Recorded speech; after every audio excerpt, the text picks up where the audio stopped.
Omera chuo be makora. Chuo makora mane momiyo iwinjo kiwacho ga niya all men are the same, chuo chalre. To gik maketo all men the same en ni gin gik moko ma peti mok inyal elewa. Gin deep, ok inyal understand gi.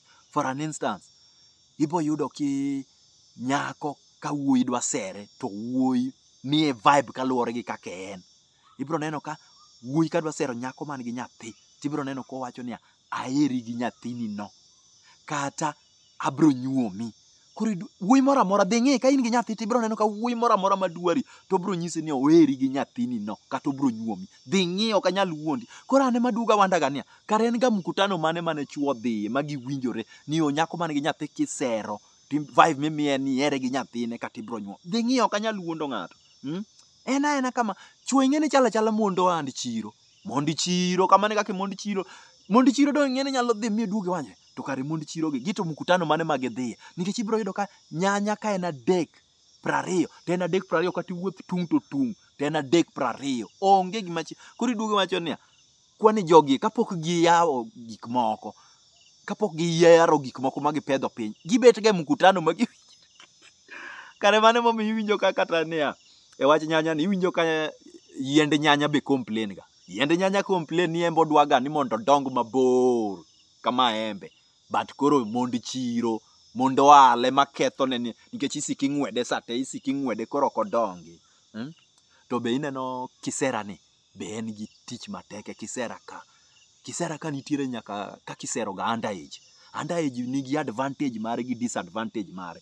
Machielo moduong' mogik disadvantage en niya eto koyudi tidhi e jela. Underage en nyathi skul, en koyudi tidhi adhiya e jela. Kata ok en nyathi skul to we skul to en ja 18 below, en koyudi tidhi e jela.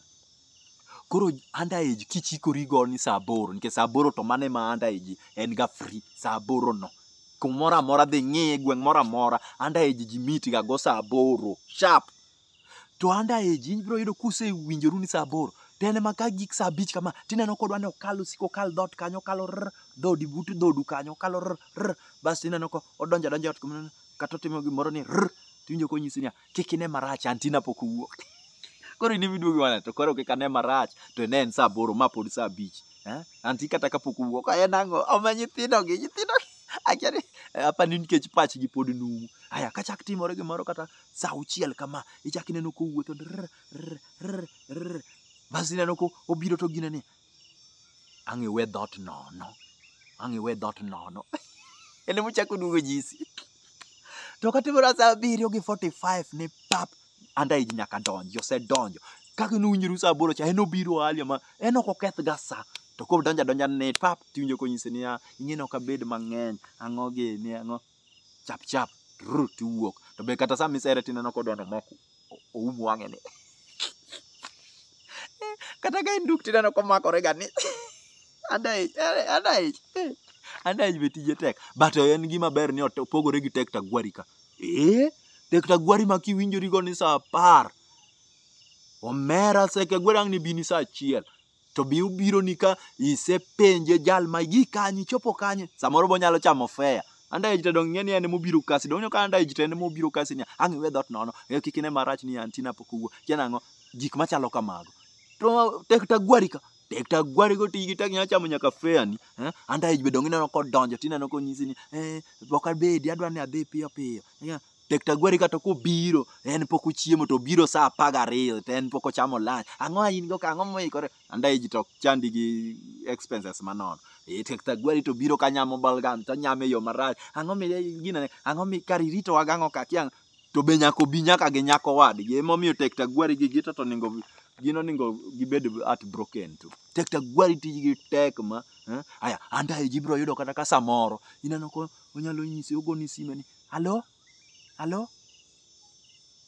sema wacha nena ni nadwa nyisi gimoro but waweya ine miduogi wachi ng'eni underage ko nyisi ni waweya nadwa nyisi gimoro to ng'ado sime kamano nyaka ichej ma yako samiyo nyathini ich gino par chandi mok bere in michaki kawo sime kendo ichaki gocho namba mogocho ni sime bo onge go namba mogocho no be mar ng'ato igo immediately halo we ne agochoni koro kanye ma koro case ma iwe ni yako si yale kono gi kichaki gine ni halo nikech gino chandi halo komako ni Ya okirit matin.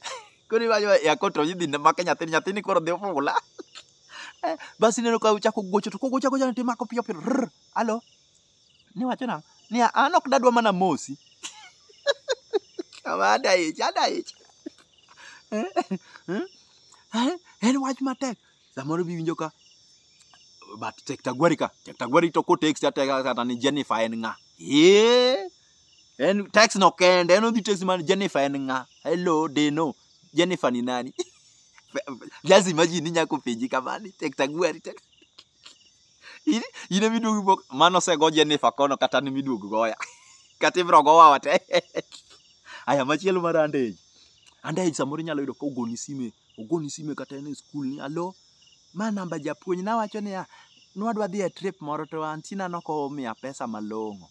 Koro nakwayi gimoro kar ka kia koda inyalo wang' ni wacha. Nitiere gimoro nadwa ni mondo ikonya gi pesa. Ine miduogo wacho ni idwaro pesa di ting'e ni idwaro tiling. Ipenjo tiling nikech kiki samoro ionge pesa. Iduogo winjo ka andage wacho ni ok ang'e kod idhi neno marach. Ok iorna 300 ka in go. 300 300. Doeno ka andage onge dwaro mang'eny. Ine miduogo ikawo 1000 tioro ne. Ora ni namba japuonj. Tek tagwari to konyisi ni nitiere gimoro problem. Halo. Nitie be kata lo. Nitie favor moro madwa. Kisewinja favor, mano ok favor. Mano vapor. Mano vapor. Inge vapor. Vapor mabiro kaka liet kiumo Sofia. Vapor. Ine miduogo wacho ni ma to koro tek tagwari nikech chuoto nosewinjore nikech winjo ka nyako wacho ni favor moro to favor no kik idwoke, lakini nikech en tek tagwari ni tek tagwachi nyaka ang' iwinjo wachno. Iduogo winjo ka tek tagwari wacho ni adwa chako biz moro kar ka, adwa ni mondo ikonya. Iwe gigina ni idwaro nang'o, iwe ni dhi penji idea moro ni achako mana ine mikasi ni koro ni neno nang'o. Adwaro ni mondo imany na 60k by next week. Use your headquarter. I beg and use your headquarter. Oswald.